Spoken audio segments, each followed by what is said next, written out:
At 9:17 a.m. on January 22, 1943, the jungle west of Point Cruz was already awake. Birds screamed. Insects never stopped. Somewhere beyond the trees, artillery thudded like distant weather. None of it mattered. Second Lieutenant John George lay motionless inside the shattered remains of a Japanese bunker, his body pressed into damp earth, his rifle angled through a collapsed firing slit. He was alone. No spotter.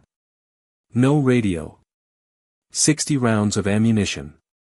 1 canteen. And a rifle every officer in his battalion had laughed at. 240 yards away, a banyan tree rose 87 feet into the canopy. 14 American soldiers had been killed in this grove in 72 hours. Shot while filling canteens. Shot while walking trails they had cleared the day before. Shot from trees they never saw. 11 Japanese snipers were operating somewhere out there, invisible, patient, trained to let the jungle swallow them whole. George had been told to leave his rifle in the tent. A civilian rifle. Bolt action. 5 rounds. A mail-order scope meant for deer, not war. The army issued Garens for a reason. Semi-automatic. 8 rounds. Real weapons for real soldiers. George ignored the order. Through the low magnification of his scope, the jungle was a wall of green and shadow. Trunks blended into vines. Branches layered over branches. The eye lied constantly. The jungle punished impatience. At exactly 9:17, something moved. Not a man. Not a shape. Just a branch where there should have been none. No wind. No bird. A shift so small it would disappear if he blinked. 87 feet up. George slowed his breathing. The rifle's weight settled into his shoulder. He adjusted 2 clicks for wind. If he was wrong, he would not get a second chance. A missed shot would echo through the trees, and the jungle would answer with bullets. Somewhere nearby, a second sniper would already be watching. Japanese snipers never worked alone. George squeezed the trigger. The rifle cracked. A single sharp sound, swallowed almost instantly by the canopy. For half a second, nothing happened. Then a body tore free from the branches and fell through the leaves, hitting the ground with a sound that no one in the grove would mistake for anything else. George worked the bolt and stayed on the scope. If the jungle had noticed him, it would respond soon. And by every rule of modern warfare, this was the moment where he should have died. Why, according to every doctrine that existed in 1943, should this have been impossible? By January 1943, the jungle around Point Cruz had already defeated everyone who tried to solve it the correct way. American doctrine was clear. Infantry moved in formations. Firepower suppressed threats. Speed and aggression denied the enemy time to react. It was a system designed for fields, hedgerows, roads. It worked in places where you could see what was killing you. The jungle offered none of that. West of the Matanicaw River, there were no fixed Japanese positions. No trenches to overrun. No bunkers to destroy. Just trees. Massive banyan trees, some rising 90 feet high, their branches spreading outward like a second roof above the jungle floor. A man could climb one before dawn and disappear for an entire day. No footprints. No muzzle flash visible through the leaves. No sound direction you could trust. The Japanese had adapted to this environment long before the Americans arrived. Their snipers did not hunt like marksmen on a range. They waited. They let malaria weaken units. They studied trails, water points, supply routes. Then they fired once, relocated, and vanished. In 72 hours, 14 Americans from the 132nd Infantry Regiment were killed this way. Not in attacks. Not in firefights. One at a time. A man filling his canteen. A patrol walking ground they had already cleared. A soldier shot through the neck from a tree his unit had passed twice without seeing anything wrong. There were 11 Japanese snipers operating in the Point Cruz groves. Standard response called for patrols. More men. Aggressive movement to flush the shooters out. That response had already failed. Every additional patrol created more targets.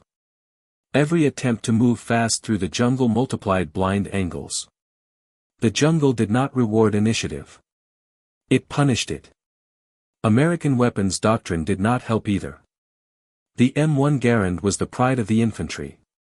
Semi-automatic. 8 rounds. Fast follow-up shots. It was designed to dominate firefights through volume and speed.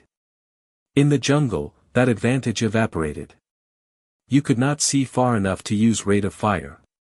You rarely saw your enemy at all. Sniper doctrine, as a formal concept, barely existed. The army had no standardized sniper program. No issued sniper rifles. No tables of organization that accounted for men whose job was to wait, observe, and fire a single shot. Optics were rare, heavy, and fragile. Civilian scopes were viewed as liabilities, not force multipliers. The jungle reinforced that belief. Moisture ruined equipment. Heat warped wood. Mold attacked lenses. Anything delicate was expected to fail. Against that backdrop, the idea of solving the Point Cruz problem with one man and one rifle bordered on negligence. A lone shooter had no security. No one to watch his flanks. No one to warn him if he was being stalked. If he fired and missed, the sound alone could mark his death. Japanese snipers worked in pairs for a reason. One shooter. One observer. The observer existed to kill anyone who revealed themselves. Even if the lone man was perfect, the math did not favor him. 11 enemy snipers. Unknown positions. Unlimited time. The jungle as concealment. Every hour spent watching increased the chance of being detected. Every shot fired increased the chance of retaliation. And the enemy had mortars. Machine guns. Infantry units nearby who could respond once a position was identified. Under normal logic, the correct answer was patience at the battalion level. Wait it out. Accept losses. Move operations elsewhere. The jungle would eventually starve the snipers of targets.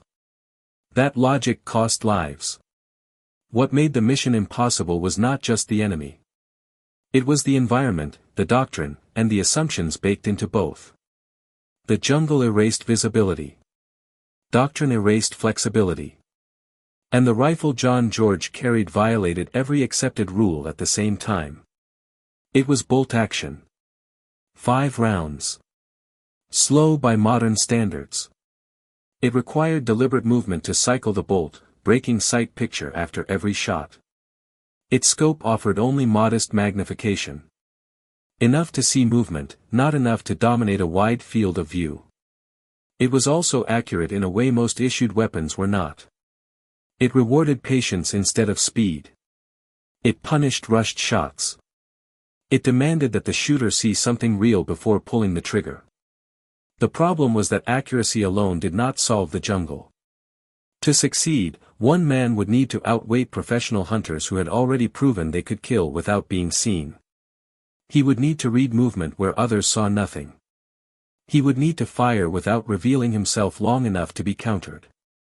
And he would need to do it repeatedly, knowing that every success narrowed the enemy's focus onto him. By doctrine, by numbers, and by terrain, this was not a mission that produced victories. It produced casualties. Which was why no one sane would volunteer to do it.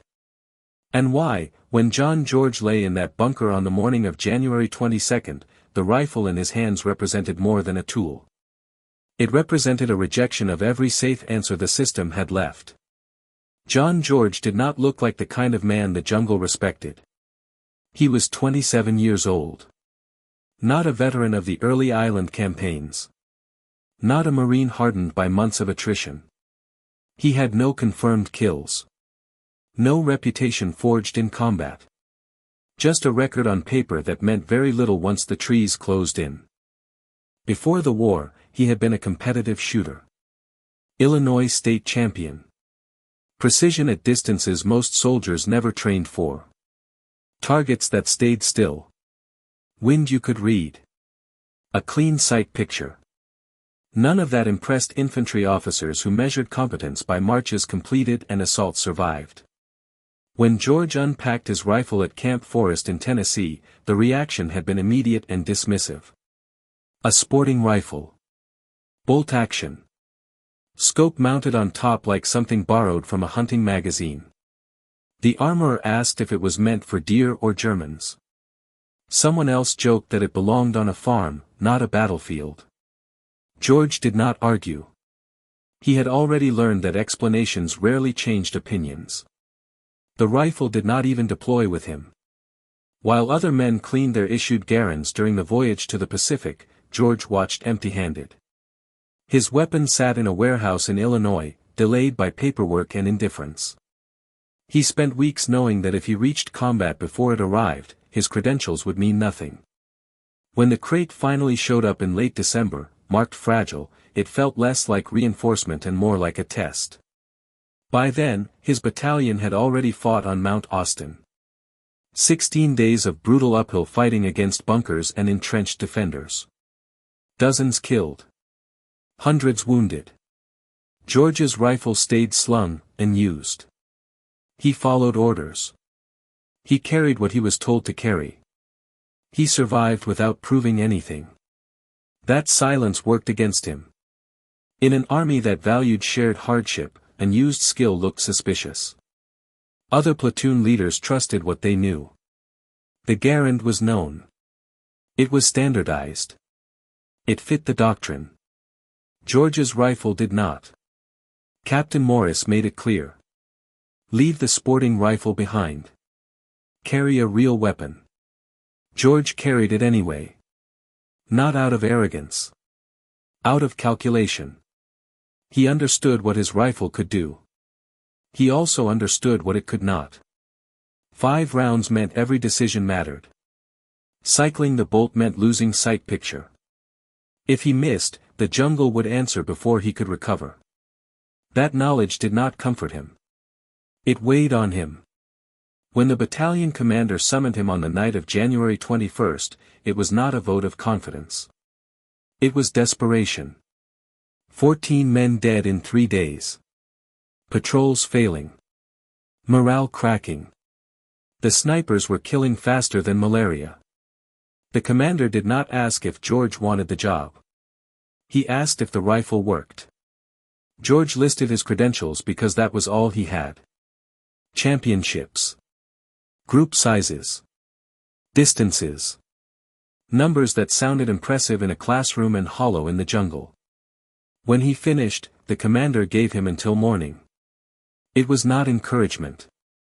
It was a deadline. That night, George cleaned his rifle again. Cosmoline still clung to the metal from its ocean voyage. He checked the mounts. Retightened screws. Ran patches through the barrel until they came out clean. He handled the ammunition he had brought from Tennessee, the same cartridges fired by the garand, and counted them one more time. He slept poorly. Not because he feared the enemy. Because he feared being wrong. If he failed, men would die the next day. If he succeeded, he would still have to survive the consequences. A lone shooter breaking doctrine attracted attention. Attention in the jungle was fatal. George knew that once he fired the first shot, he would no longer be solving the battalion's problem. He would become one. By dawn, he moved alone into the ruins of a captured bunker overlooking the coconut groves west of Point Cruz. No one followed him. No one watched his back. The battalion did not need a hero. It needed results. As he settled into position, George understood the truth no one else wanted to say out loud. If this worked, it would expose a flaw not in the jungle, not in the enemy, but in the system that had laughed at the rifle in his hands.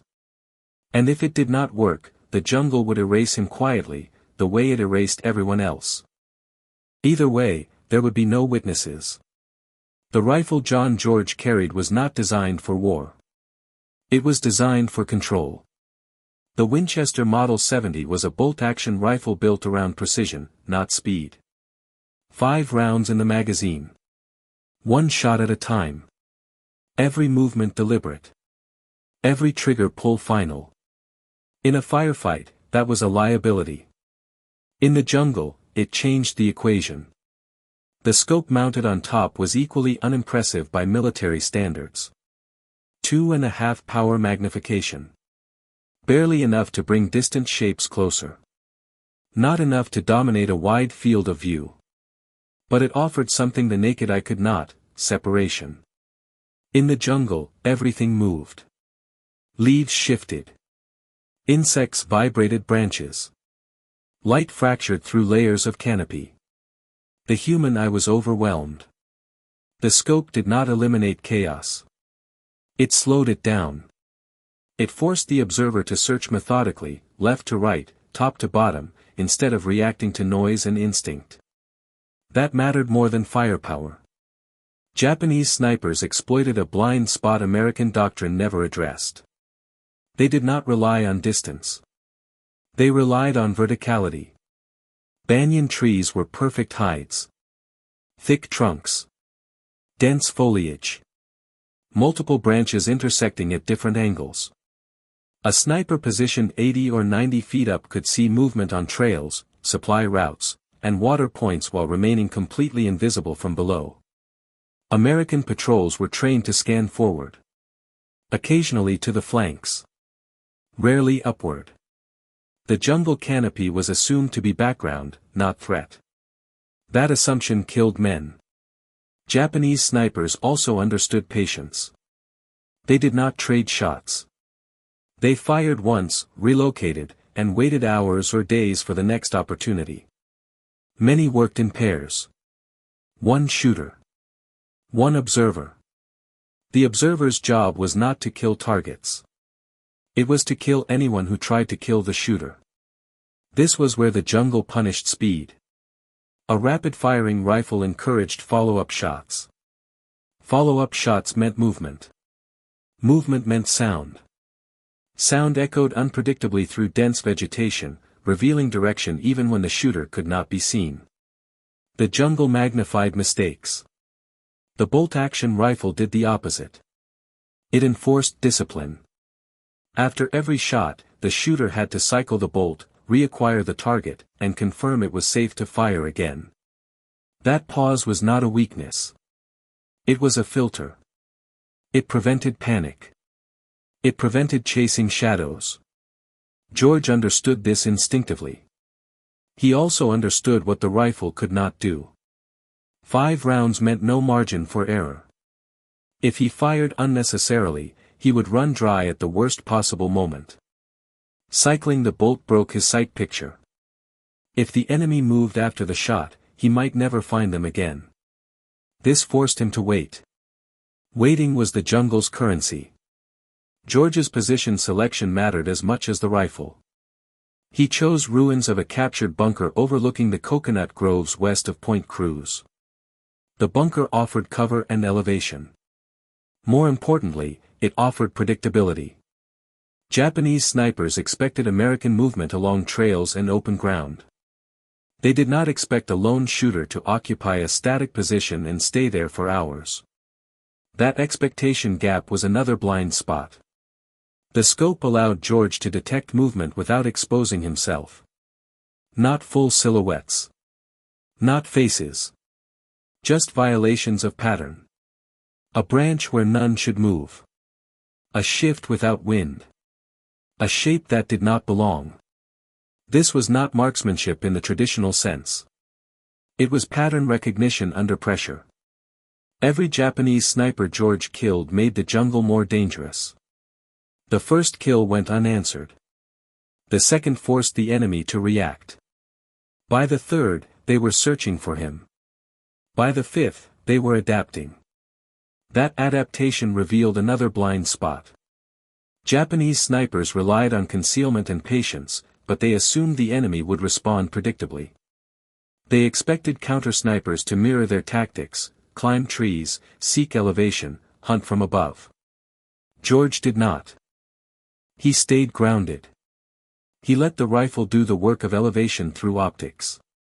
That kept his silhouette low. It reduced exposure. It made his firing position harder to triangulate. When the Japanese responded with mortars, they were reacting to sound and assumption, not confirmed observation. The jungle punished that assumption. When mortars began walking toward his bunker, George did not argue with the math. He moved. Fast. Not because doctrine said so, but because survival demanded it. The rifle was light enough to run with. Heavy enough to stabilize shots from improvised positions. It did not demand perfect conditions. It demanded understanding. As the duel escalated, the jungle became a second opponent. Rain masked movement. Mud erased tracks and created new ones. Waterlogged craters became concealment. Light angles changed visibility by the minute, turning perfect hides into silhouettes. George adapted because the rifle allowed him to adapt. It did not overwhelm him with options. It constrained him into making correct decisions or none at all. This was the point doctrine missed. The jungle did not reward aggression. It rewarded restraint. It did not reward volume of fire. It rewarded the first correct shot. And it punished anyone who believed speed could replace understanding. By the time the Japanese realized they were being hunted by a single shooter who did not behave like one, the balance had already shifted. Every sniper killed reduced their freedom to wait. Every hour without success increased their urgency. Urgency created movement. Movement created exposure. The rifle did not win the fight by itself. It enforced a way of thinking the jungle demanded and doctrine ignored. And once George pulled the trigger the first time, there was no returning to the rules everyone else was following. The first kill changed nothing. Not immediately. The jungle did not go quiet. Birds kept screaming. Insects kept crawling. The canopy absorbed the sound of the rifle as if it had never happened. For a brief moment, it was possible to believe that nothing had shifted.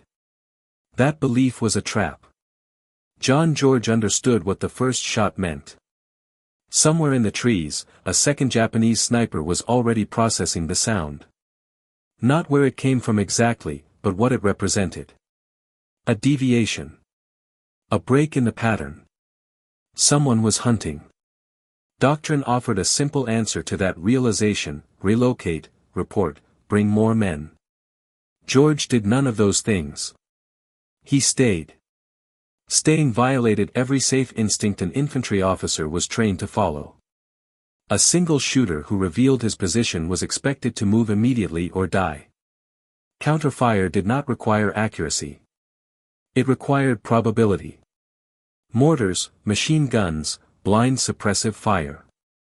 The jungle amplified all of it. George stayed because moving created its own signature. Footsteps in mud. Branches snapping. Tracks that told a story he could not erase. Relocation meant surrendering observation and betting that the enemy would not notice the change. Staying meant accepting that the jungle would soon start looking back. When the second sniper revealed himself, George fired again. A second body fell. 2 shots. 2 kills. No applause. No confirmation from anyone else. Just the weight of the rifle and the knowledge that the enemy would not make the same mistake twice. By the third kill, George crossed a line he could not uncross. The Japanese response came not as rifle fire, but as mathematics. Mortars began to walk toward his position. Not accurately. Not precisely. But closer with every adjustment. Someone was listening. Someone was calculating. George did not wait to see if the third salvo would land on him. He ran. This was the first moment where the decision to operate alone revealed its true cost. There was no one to cover his movement. No one to draw fire. No one to mislead the enemy. Every step he took was a gamble with exposure. He abandoned the bunker, the one position the enemy had already committed resources to destroying, and vanished into the trees. From that moment on, the mission stopped being about killing snipers. It became about surviving the attention of men who now knew exactly what they were dealing with. George understood that every additional shot narrowed the gap between hunter and hunted. The Japanese adapted quickly. They stopped moving during daylight. They used rain to mask movement. They set bait positions. They coordinated fire and maneuver, not to kill targets, but to flush him into the open. Each adaptation forced George to make decisions that doctrine had never prepared him for. He began to change positions preemptively. Not after firing. Before the enemy reacted. He chose ground-level hides. Water-filled craters. Fallen trees. Places no one wanted to stay in for long. Places that smelled, soaked, and numbed the body. The rifle made these decisions possible. It was compact enough to move with. Simple enough to function when wet. Familiar enough that he trusted it even when conditions were degrading. By the end of the first day, George was no longer executing a plan. He was improvising inside a narrowing margin of survival. The battalion did not see this. To them, he was either succeeding or failing. Numbers mattered. Bodies mattered. The process did not. If he was killed, the explanation would be simple. Lone officer. Overconfident. Poor judgment. George knew that if he stopped now, the snipers would return. The jungle would reset. Men would die again in small, quiet ways. If he continued, the enemy would focus everything on him. There was no version of this where he walked away clean. That night, as he cleaned his rifle and counted remaining ammunition, George faced the reality doctrine avoided. Once you challenge an enemy who knows how to wait, the only way out is to make them react faster than they want to. Speed was not his advantage. Pressure was. At dawn, he returned to the grove. Not because it was safe. Because there was no other way to finish what he had started. Dawn on January 23 did not bring clarity. It brought rain. Heavy tropical rain hammered the jungle canopy, turning the ground into mud and reducing visibility to little more than shapes and sound. From George's position, the banyan trees dissolved into gray silhouettes.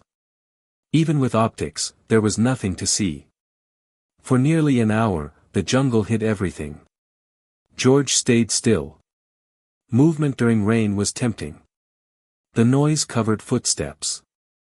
Tracks blurred quickly. The Japanese knew this. If they were smart, they would already be climbing. When the rain finally slowed at 8:15, George did not rush. He waited until the light returned enough to separate branches from bodies. At 8:45, the jungle became readable again. At 9:12, he found the first sniper of the day. The man had climbed during the rain, using sound and concealment exactly as doctrine dictated. He was positioned farther out than the previous day, nearly 300 yards away. Longer range. Smaller margin for error. The Japanese were adjusting. George adjusted too. He compensated for distance, controlled his breathing, and fired. The body fell cleanly through the branches. 6. The number mattered less than the response.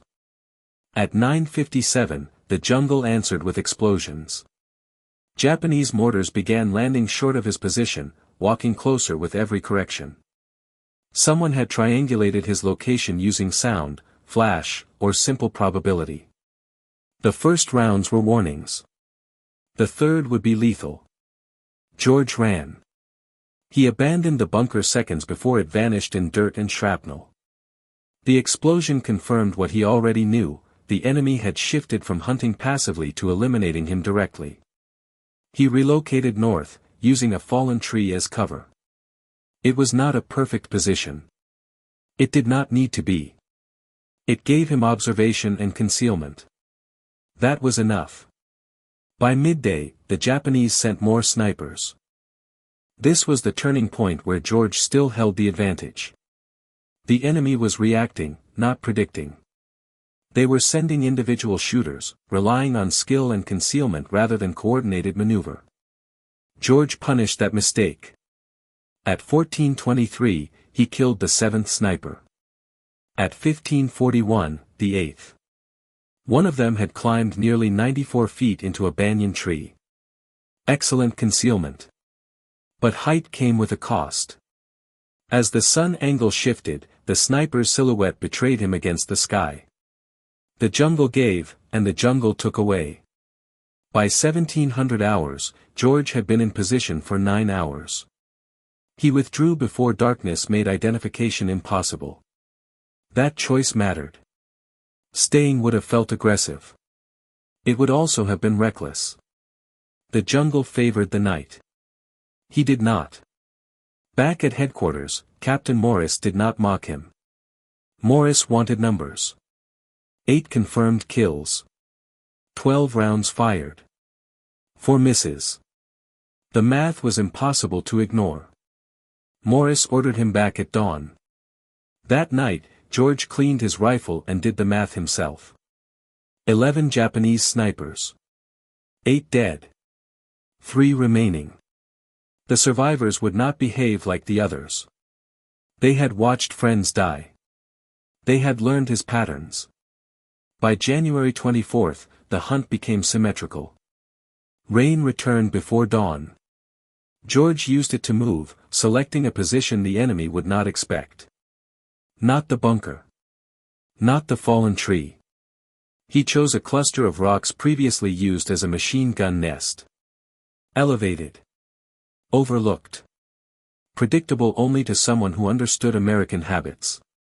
When visibility improved at 7:43, George began scanning. At 8:17, he found sniper number 9. The position was wrong. The Japanese soldier had chosen a palm tree, low elevation, heavy concealment. The fronds hid him perfectly from ground-level observers. George could see him only because he was elevated on the rocks. The shot was there. George did not take it. The position was too easy. He expanded his search. 11 minutes passed. That was an eternity in sniper work. At 8:28, he found the real threat. A banyan tree 80 yards away. 91 feet up. Perfect concealment. Clear line of sight to George's previous position. Bait.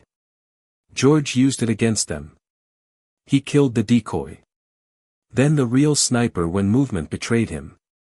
9 and 10 fell within seconds of each other. The jungle answered with machine gun fire, raking the rocks George had occupied moments earlier.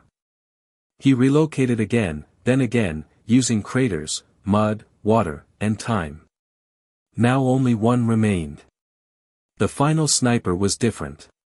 He did not climb. He did not rush. He did not reveal himself. He moved on the ground, using vegetation, patience, and the assumption that George would behave predictably. George realized it too late. The sniper was not watching the trees. He was hunting George. By the time George identified the threat, the distance had closed to less than 40 yards. The engagement had compressed from long-range precision to close-range nerve. This was the last moment where George still controlled the pace. What came next would strip that control away. The jungle did not rush the end. It tightened it. By the time John George understood that the last Japanese sniper was on the ground, the distance between hunter and hunted had collapsed to a scale doctrine never prepared him for. 30 yards. Then 25. Then less. The rifle that had given him control at long range now imposed limits. The crater he had chosen for concealment was filling with rainwater. Mud pressed into his uniform. The rim blocked his angle. To fire, he would have to rise. Rising meant exposure. George stayed submerged, the rifle held vertical to keep water from the barrel. His breathing slowed until it barely disturbed the surface. Every instinct screamed to act, to force the moment. He resisted. At 9:52, the Japanese sniper stopped moving. The man was good. He did not rush. He studied the rocks George had abandoned earlier, searching for the smallest sign of life. He believed George had moved east. He was wrong, but not by much. At 9:58, the sniper began moving again, crawling closer, following the most likely escape route. George recognized the tactic immediately. The man had watched the machine gun fire rake the rocks. He had seen George flee. He was reconstructing the hunt from fragments. At 10:03, the sniper reached the rocks. 38 yards from George's actual position. The shot was easy. Center mass. No scope needed. George did not take it. Something was wrong. No experienced sniper stayed exposed. Not without coverage. Not after watching 10 others die. This was bait. George widened his awareness and found the truth 6 seconds later. Another Japanese soldier, 70 yards northwest, concealed behind a fallen tree. Rifle trained on the drainage ditch where George should have been. 2 men. George could not kill both before they reacted. The bolt-action rifle enforced that reality. 1 shot. A pause. Enough time for return fire. He chose patience. George lowered himself deeper into the crater until only his eyes broke the surface. The water was cold. Mud pressed against his chest. He waited while seconds stretched into minutes. At 10:13, the soldier at the rock stood and signaled. They began a sweep. They passed George's position without seeing him. That was the moment. George rose from the water, brought the rifle to his shoulder, and fired. The first soldier dropped. George cycled the bolt and fired again. The second fell mid-turn. 11. The jungle did not pause to acknowledge the number. Voices followed almost immediately. Not 1. Not 2. Multiple. Infantry. A recovery team or patrol responding to the dead. George dropped back into the crater as branches cracked and equipment rattled closer. He stayed submerged, counting steps. At 10:28, the voices changed direction. They were coming toward him. They had found his tracks. George had 5 rounds left. No support. No escape route that did not expose him. He considered hiding and letting them pass. The jungle did not give that option. At 10:31, a Japanese soldier appeared at the crater rim. Their eyes met. George fired from the water. The man fell backward. George cycled the bolt, rose, and fired twice more at shapes forming at the edge. 2 more bodies dropped. Shouting erupted. Rifle fire snapped through the trees. Bullets struck dirt and stone. George climbed out of the crater on the far side and ran. He moved under fire, using sound and chaos as cover. He dropped behind a fallen tree, fired again, then again. 1 soldier fell. Another dove for cover. The voices multiplied. They were flanking. George understood the math instantly. A bolt-action rifle could not win a sustained firefight against multiple soldiers with semi-automatic weapons. Staying meant being surrounded. He broke contact. George ran north through undergrowth, branches tearing at his uniform, vines catching his boots. Rifle fire followed, inaccurate but persistent. He ran until his lungs burned, then dove into another crater. Silence returned slowly. At 10:47, he moved again, this time carefully, staying low, using terrain instead of speed. He reached the American perimeter at 11:13. The hunt was over. At headquarters, George reported 11 snipers killed over 4 days. 12 rounds fired at them. 11 hits. Then the firefight. 3 more kills. 5 rounds expended. He had 2 rounds left. No one argued doctrine anymore. What remained was the cost. The jungle had taken its share of attention, energy, and margin for error. George had survived because he adapted faster than the enemy and because the rifle in his hands forced him to think instead of react. There was no victory celebration. No sense of triumph. Only the knowledge that one wrong decision, one rushed shot, one moment of impatience would have ended differently. The jungle did not care who was right. It only punished who was wrong. The Point Cruz groves went quiet after January 24th. Not silent. The jungle was never silent. But the pattern changed. No more single shots from unseen angles. No more bodies found on trails or beside water points. The threat that had killed 14 men in 72 hours simply stopped.